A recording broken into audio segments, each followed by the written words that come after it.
And we continue to follow breaking news out of California. Police now confirming 12 people have been killed in a mass shooting at a popular student bar in Thousand Oaks. The gunman has also been found dead. Police say 11 people killed inside the bar when the gunman opened fire with at least one handgun. One police officer who was responding to the call was also killed. The gunman was found dead inside. Now, it's not yet known if he took his own life. So far, police have not identified him.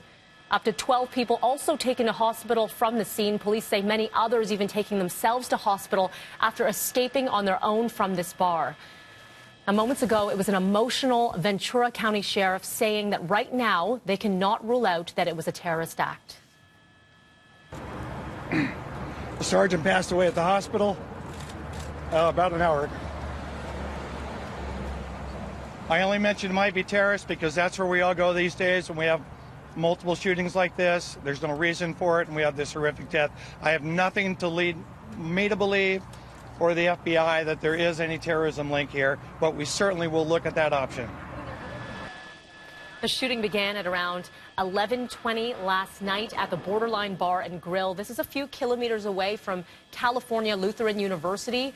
This bar, very popular with students. There were reportedly about 200 people inside for a country music event at the time. Thousand Oaks is about 65 kilometers northwest of Los Angeles. 6:32 and back here at home, 3 people taken to hospital, 1 man taken into custody yesterday after an explosion at a home in a Whitby area in this neighborhood. Our Tammy Sutherland live at the scene. When we just look at this house behind you, it's kind of amazing to see that it's on its side. Like, it doesn't look like your camera's on its side, but everything does not look stable behind you there. No, not at all, Melanie. And engineers will be here later this morning to assess the damage and the structural integrity of the house. Take a look at the damage, though. As you said, it is extensive. The whole side of the house is actually coming out a little bit. It's been blown off, as well as the porch. Police have now arrested and charged a 48-year-old resident of the home. The charges he's facing now include criminal negligence, arson, as well as production under the Cannabis Act. Now, police tell City News that there wasn't a marijuana grow up inside. They allege that marijuana was being burnt to make another substance of some sort, and that's when the explosion happened itself. Now, as you mentioned, 3 men taken to hospital, but only suffering minor injuries. It's incredible when you look at the damage itself.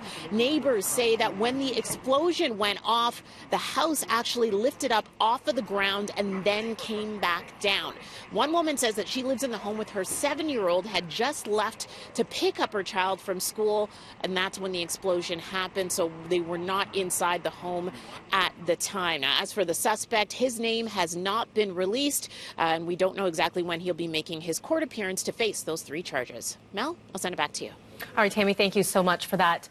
To Mississauga now, where a 44-year-old woman still listed in critical condition after being attacked with a sharp object. Peel police called to a home in the Winston Churchill and 401 area at around 8 o'clock last night. Inside, locating a victim who had been cut, immediately rushed to hospital in life-threatening condition. Right now, no suspect information is available. It is not clear if this was a random attack or if the victim and attacker knew each other.